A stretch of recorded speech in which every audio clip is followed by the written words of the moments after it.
to GlideFast On Air. I'm Lauren Jankowski, the Marketing Manager here at GlideFast, and I'll be moderating today's webinar, The Power of Content Delivery in Service Portal. Before we get started, I'd like to give you some background information on GlideFast. GlideFast Consulting is a consulting firm that is dedicated exclusively to ServiceNow. As an elite ServiceNow partner, our expert team of developers and architects have worked on both sides of the table, the customer side and the consulting side. Our company was founded by ServiceNow architects, and we're proud to have a team of over 100 experienced consultants, an average CSAT score of a 4.8 out of 5, and many more accolades, as you can see here. As a perk of attending today's webinar, we'll be giving away a $50 Visa gift card. We'll announce the winner at the very end of today's session, so be sure to stay on for the entire webinar.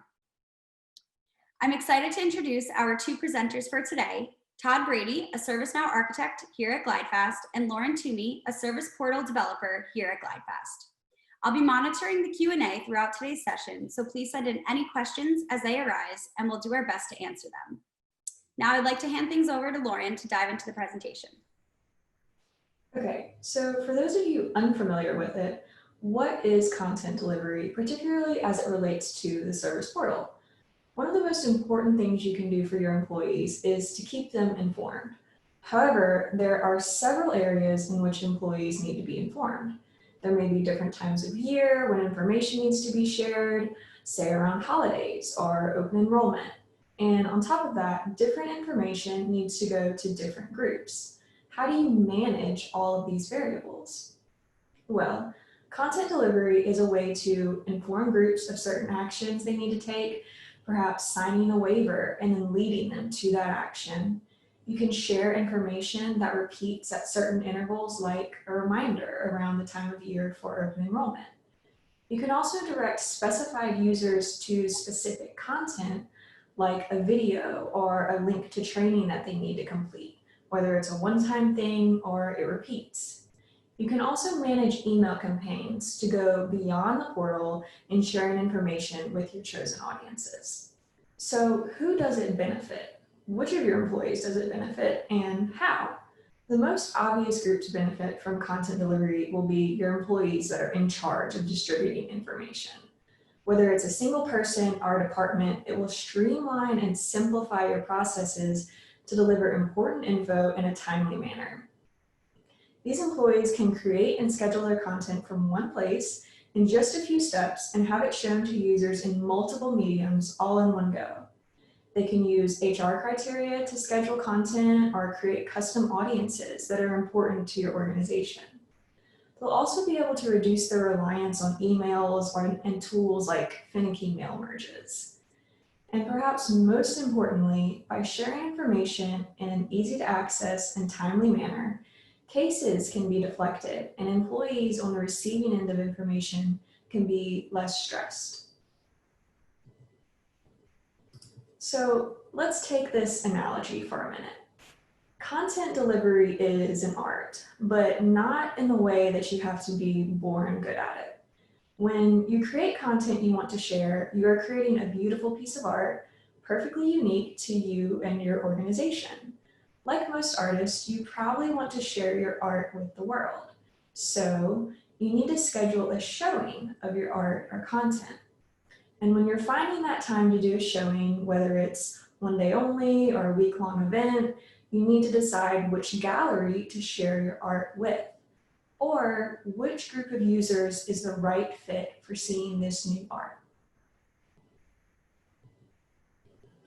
Taking that analogy from our last slide, you probably have an idea of the 3 steps to success in content delivery.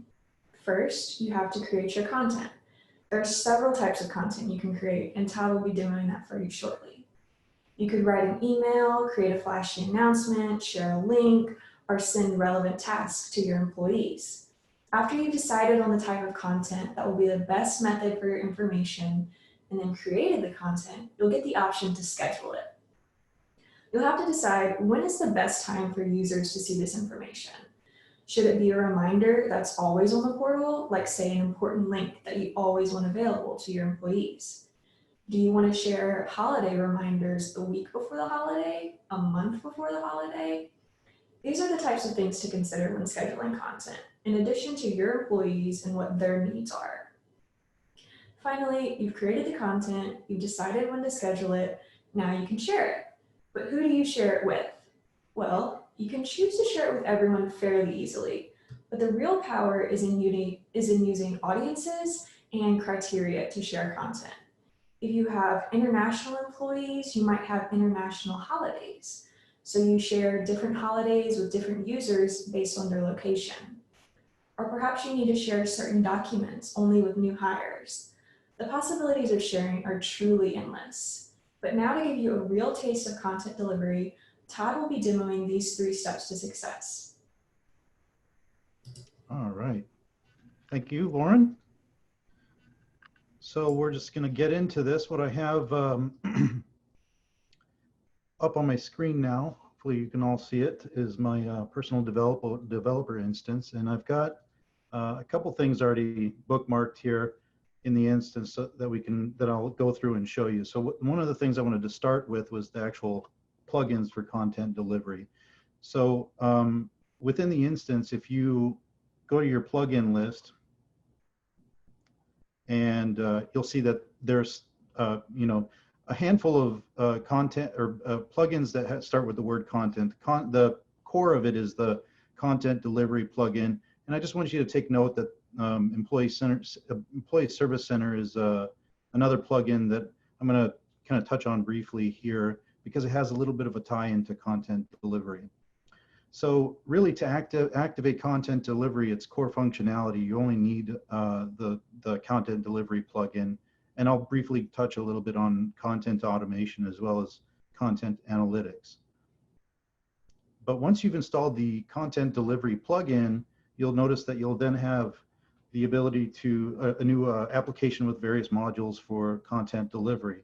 So before I go into describing what each of these items are and creating a content, what I'm going to do is show you the portal that is provided once you activate the content delivery plugin. So when you activate the content delivery plugin, it provides you with a handful of functionality in addition to widgets, but it also comes with like kind of a demo portal, I would say. So under the content delivery application, there is a module here that's just a link to the actual portal. And you can see that, it's not really meant to be usable out of the box, but it does absolutely showcase the capability of content delivery. So what we have here is a portal, and if any of you have experience or at least seen one of ServiceNow's portals, you'll recognize kind of some of the layout, the bootstrap layout, etc. But each one of these widgets on this particular landing page is a content delivery widget. So they have a number of examples on this because there are different types of content in content delivery that you can deliver to your end users. So we've got some of I'll show you in the back end here shortly, but the header, the banner on the top, and these 2 items right here are announcements or banner type content. We've got a video widget that displays any type of video content that you may provide. Quick links, same thing with quick links. It's kind of the same as the important links, except you have the ability to provide an image for the link. And then at the bottom here, we've got a calendar, which is really cool. The out of the box example always is the holiday calendar, but you can ultimately display any calendar and that has a schedule in the environment, in the system, and have that display. So calendar, or perhaps I don't know what some other examples. I think you can provide different calendars as well. So like Latin America holidays, or maybe European holidays. The possibilities are endless there. And then there's an upcoming events widget, which you can see has a little bit of HTML, but allows the user to see information about a particular event, and gives them the capability to add that to their calendar as an iCal file. So that's pretty cool. But this is ultimately the front end. This is the result of content delivery is this kind of widget. So what I'm also going to do now is I'm going to swap over. I mentioned that the Employee Service Center has a little bit of ties into content delivery, and that is because, and I'll show you this, if you go into the Employee Service Center and look at what needs to be installed when you install Employee Service Center, you'll see that content automation and content delivery is a requirement. So a little bit of background on Employee Service Center. I think it was back in the Jakarta release. Employee Service Center was actually the HR portal. And back then it was absolutely called the HR portal. And, you know, I can only speak from a developer's standpoint, but back in Jakarta, the HR portal had a variety of features that were not available in the out-of-the-box, you know, standard ITSM portal. And one of the things that they were continuing to add there was this ability to show targeted content on the HR portal. So once they realized that that capability is way beyond the scope of just HR, it applies to virtually anything, they started decoupling that capability from the HR portal and turned it into its own plugin, which is now called content delivery. So the future state of the HR portal is now actually called the Employee Service Center because for a variety of reasons, it encompasses more than HR. So what I'm going to do now is I'm going to show you the landing page of the Employee Service Center, and you'll notice that there are some familiar objects on the Employee Service Center landing page. So once again, you've got a banner here with large image. I'm sure many of you are familiar with the lady and her cell phone, and some other widgets further down the page that have announcements. There's our videos widget, the upcoming events. So you can see that content delivery is leveraged on the Employee Service Center portal out of box.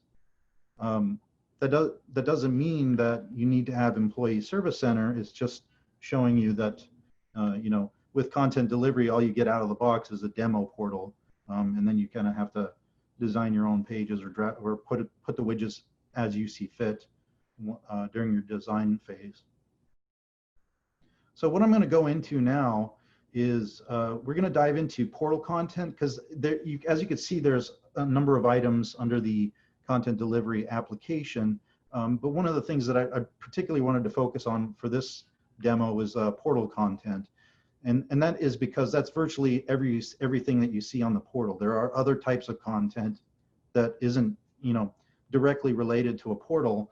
And so I wanted to focus primarily on the portal. So as you can see, there's a lot of demo content in here. But one of the key things is that, well, from here on out, we're going to just use the content delivery demo page as a reference point. But there's a lot of content in here. And the first thing I wanted to point out on this list here is the content type. So if I just order by this, you can see that there are a number of content that have already been created from the demo data of type banner. And somewhere on this landing page, those records are being rendered on the landing page. So I say somewhere because we're going to get into a little bit of the nitty gritty when you create a piece of content. So what I'm going to do right now is I'm going to just open up this one, the portal content, the banner content here, just to show you what the form looks like for this particular piece of content. So this is the content type is a banner, and you have, when you choose banner, you have an option, some dynamic options here to use custom HTML, or you can, you know, just use some out of the box elements as well. But by default, it was set to custom HTML. And what you can see down here is literally a rich text editor tool that allows you to put virtually any HTML in there. So much so for you web developers out there, you'll recognize this, but you can go into the source code and literally paste in your HTML code right here rather than using the editor. But what this gives you is you're creating a piece of content that actually has HTML designed how you would like it to look. And now, you know, without actually editing any widgets on the portal or customizing anything on the portal specifically, you've just created a piece of content that the system will then be able to place on your portal dynamically. And when I say dynamically, that's the next piece that we're going into. So Lauren had kind of alluded to on one of the previous slides, that once you create a piece of content, it's not going to show up anywhere on any page, on any portal, until you actually schedule it. So creating the piece of content here is like, your work of art. Now you've got to schedule it so it shows up somewhere. So you'll notice then down below here, let's go to another piece. I think this one is I think that our company is part of a campaign. I'll get into a little bit of the campaign content as well, but so this is the content that we've seen both on the Employee Service Center. I'm not going to be showing the Employee Service Center anymore, but say,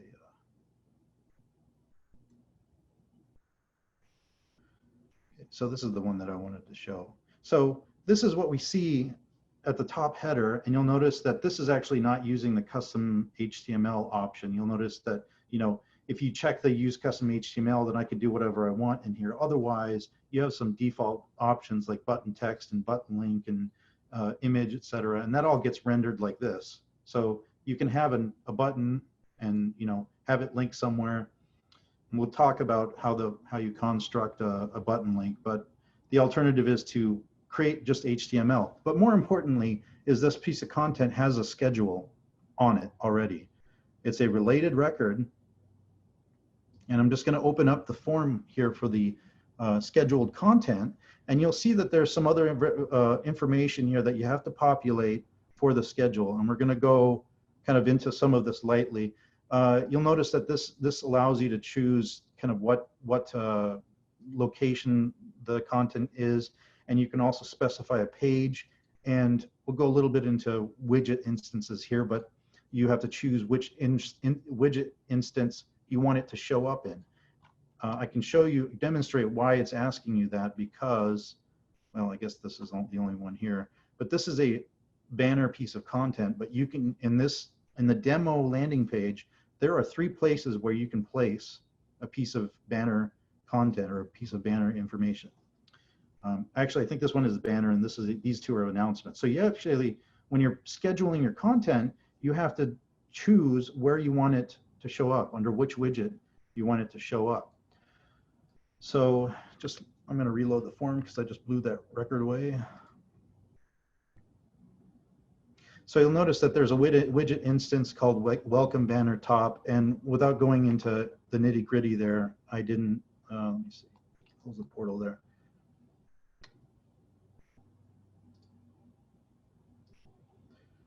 That's the item at the top there, but this widget instance happens to be named Welcome Banner Top, and that's why you can see it on the landing page. That's where it's been pointed at, and that's the only place where it's going to show up, is only on this page, only in this widget.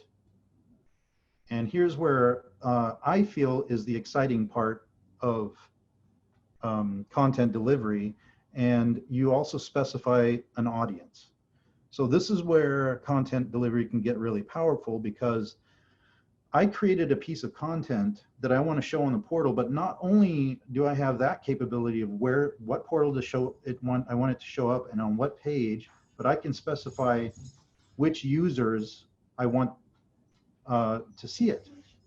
So I'm going to show you a couple examples here where we're going to go kind of just step aside here and show you what an audience is. So what I'm going to do is I'm going to click on the Manage Audiences module, and we'll see what an audience actually is. So in the previous record, the schedule content, there is a audience called active users, and we're going to go in and see what this active users is.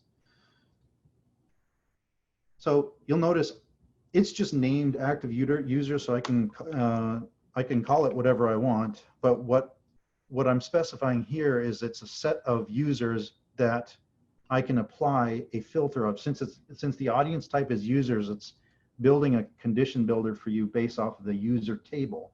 So I can come in here and select users and say, in this case, it's all users that have an active flag of true. But you can see how powerful this can get, because I can build other, and there are also already demo ones created here, but I can build all sorts of different types of audiences, like Irish. This one is actually pointing to what's called an HR criteria. If any of you have ever heard of user criteria, HR criteria is just kind of an extension of that, of user criteria in a way, but user criteria is another sort of entity in ServiceNow where you can create a specific type of, I want to say it's audience, but audience is kind of like the wrapper around user criteria, because you can choose other ways of identifying people other than user criteria. But as you can see, I can come in here and create a user criteria,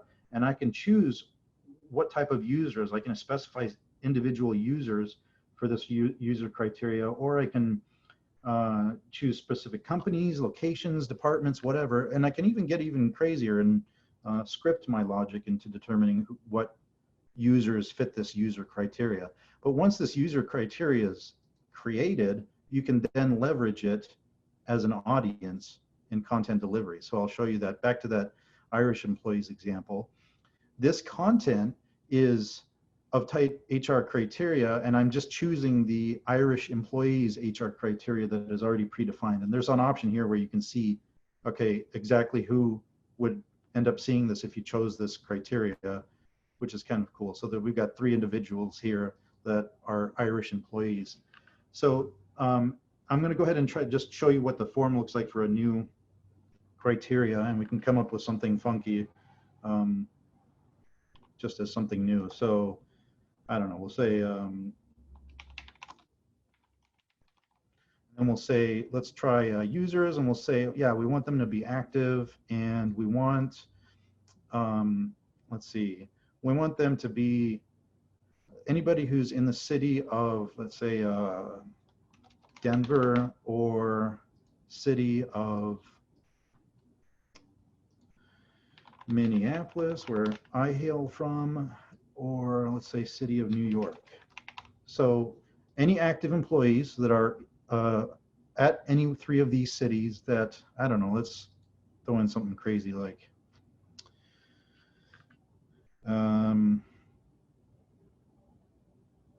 maybe photo is anything.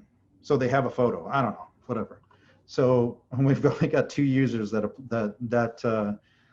this criteria applies to. So we've just created this demo audience, and now what I can do is, now that I have this demo audience, whenever I go to create any portal or any content, I can choose, when I'm building my schedule, I can choose who gets to see that. So I can say for this person, no, I don't want active users audience. I want only that crazy filtered demo audience. So now on the portal, when I save this, I haven't filled this out here, but the only people that'll be able to see this piece of content that I have scheduled will be those 2 people that happen to be from Colorado, or Denver, Minneapolis, or New York, and happen to have a photo attached to their user record. And then let me just go slightly deeper into different types of audiences that you can create. You can also upload a file. So you can just upload a file of just some static set of users that you want to show content to, which is really cool. And then you've got, of course, you can select HR profiles. That I'm not going to really get deep into that, because we're assuming, at least I'm assuming for this demo purposes, that we're speaking specifically to content delivery, not how it's represented in HR. But you can define an audience based off of an HR profile, or HR criteria, or user criteria. So having said that, I wanted to show you a little bit of what we can actually do. There's different content type, and I'll show you the different types of content here. And these are the predefined content types. And as you can see, we've seen the type of banner. There's also, let's say, styled content. I think there's is there rich text? There should be rich text here. Yeah, rich text, which is the announcements widget. So what I'm going to do is I'm going to go in here, and I'm going to just create a piece of content as an announcement. So we'll say rich text, and we'll say, okay, check this out. Check. And we'll go in here and let's say,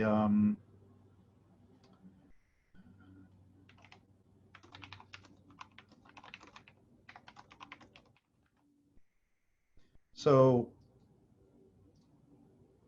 just slapping something really quick together here. So I've created a piece of content here, and I know it's boring. I'm just having one sentence here, but I'm going to submit it. And remember, going back to what I had said earlier, bring in update date here, that I've created the record, but I haven't scheduled it, so it's still not going to show up anywhere. So let's create the schedule for it.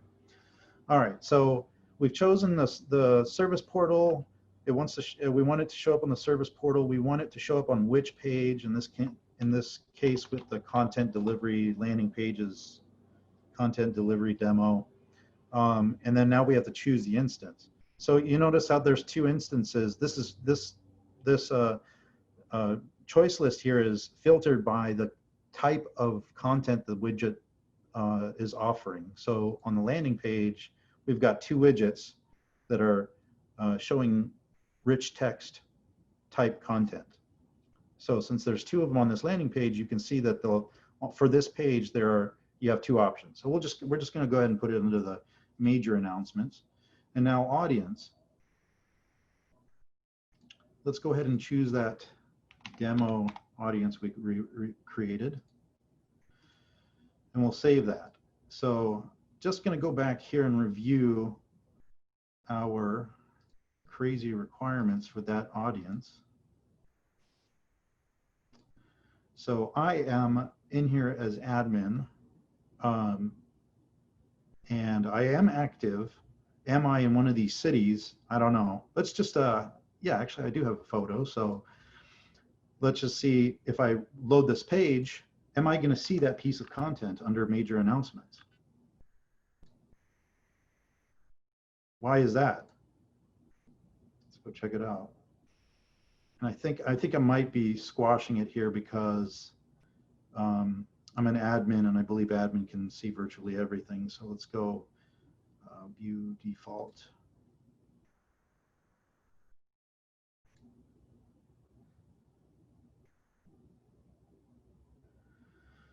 Let's see.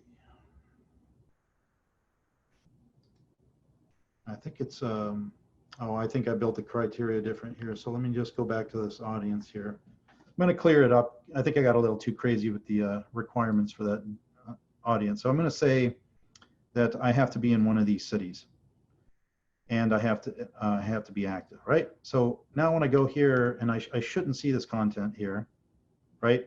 You see that this is the only piece of content that's visible to me. That was the default piece.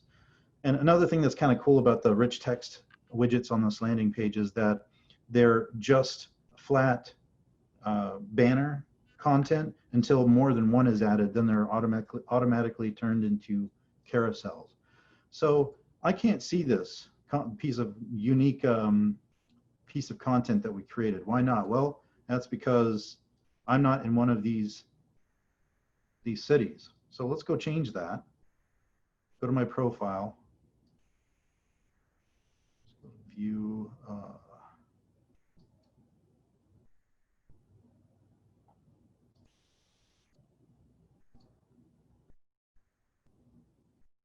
I think I have to add it to the form here, so bear with me.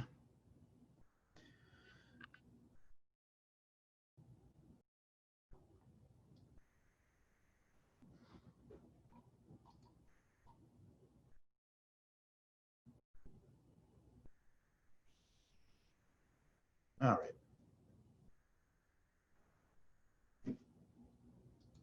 Switch back to content delivery. So city, where'd my city go? City is blank, right? So can't see it because I don't fit one of those profiles. So I'm going to say I'm from Minneapolis. I'm living in Minneapolis. Save that. Come back here. Boom. Look at that. Now I can see this piece of content. So pretty limited example, but the important thing to pull away from that is that you can see how you can completely change what shows up on this entire page based on who your end user is. I've got, I had a previous client project where the company had a service portal, and they were all over the world. They were global. They were all over the world. They had subsidiaries, and those subsidiaries were in some of the countries, or one country, or all of the countries, and they wanted content to be shown, and in different languages, differently to the, if the end user was in particular subsidiary and was in this country versus the other country, or was not in a subsidiary. It was pretty crazy, but you could see how, like, the content for that portal changes drastically or can change drastically for the end user. So pretty amazing stuff. I think really with the content delivery, yeah, it's cool. You can throw some content up there, but what's really powerful is that you can specify who gets to see it. You can really deliver some unique portals that way. And I think that's about all I really wanted to demo. We can, obviously I can sit here and talk about it forever, but I think I should probably cut myself off. Thanks, Todd. That was great. All right, so now we're going to move on to some questions and answers, and some are coming in. So here's the first question. I noticed there were other categories of content. How are those used? That's a good question. That's yeah, as you can see, that content delivery is, there's a lot more to that plugin, that application, than what we were looking at. I showed you portal content, but you also have notification content, you have to-do content, and they function a little bit different. To-do content does have a real estate on portal as well, but that's a way where you can construct content that the end user actually has to do. Like, for example, watch a video. And so, you would create a to-do content that attached a video, and it requires them to finish that. And that actually creates a task in the background. Notification content is not portal, doesn't exist on the portal, but that's for email notifications. But same thing, you can imagine, I can send out an email to a certain set of people based off of audiences that I've created. It's pretty powerful. So yeah, there are different types out there, and I encourage you to explore it, because we just kind of brushed the tip of the iceberg there. Awesome, yeah, good answer. Here's another one. Can you create your own content types? Yes, you can create your own content types. There is kind of a out-of-the-box categories, as I showed you. Like, for example, there's a banner content type. There is a rich text. There were just link content types. In a previous project, I created what I called a contact us content type, which is just a different kind of content type, where I just wanted like the HTML field, but I wanted it presented differently, and I wanted different colors, so I enabled different fields. If you go to the portal content form, you'll notice, if you go check out business rules on that table, on that form, you'll notice that there are tons of business rules showing and hiding various fields based off of what content type you choose. So when you create a new content, there's a place that it's table based, so you can create a new record for a new content type, and you'll just have to play around with the business rules on the portal content table, so you can have the right one show up. I think what I did was, like, if you choose the call us content type, just show all fields, I'll deal with it later. You can do that, but you absolutely can. So in my example, I created a content type called contact us, and allowed people to put in different contact numbers that showed up for different people. So you had a contact number for Latin America, or you had a contact number for North America or Canada, and yeah, so definitely can have different types of content. Awesome. And looks like we have one more question. Is portal content designed specifically for landing pages? No, that's actually a great question, and it comes into play a lot more with the Employee Service Center, because Employee Service Center is sometimes promoted as a enterprise level portal, and what that means is it can be designed to be the one-stop shop portal for all of the company's business needs. For example, for HR and for IT and for finance or facilities. But the problem is that once you bring on in all of those departments into a single portal, well, each one of those departments will want their own content. You know, you have got only one landing page. So a lot of times with the employee service centers, that we'll create separate pages for each department, and those separate pages can have their own content, completely different content. So you could have like an HR landing page as well. So on your main landing page, you'll have a link to HR, and when they click on that, it takes them to a page that is like the HR specific page. And there's content there that only shows up, you can create announcements for HR that only show up on that page, not on the landing page, or maybe both. Yeah, so it's not just for landing pages. It can you can really put it to use for enterprise level portals as well on different pages too. Awesome. Thanks, Todd. Sure. All right, well, that looks like all the questions. So I'd like to move on and announce the winner of our $50 Visa gift card. And it looks like the winner is Tyler Pickard. Congratulations. Thank you to everyone for attending today's webinar. We hope you enjoyed it. And if you have any more questions, feel free to reach out to info@glidefast.com, and we can have Todd or Lauren answer any questions. Thanks, and enjoy the rest of your day.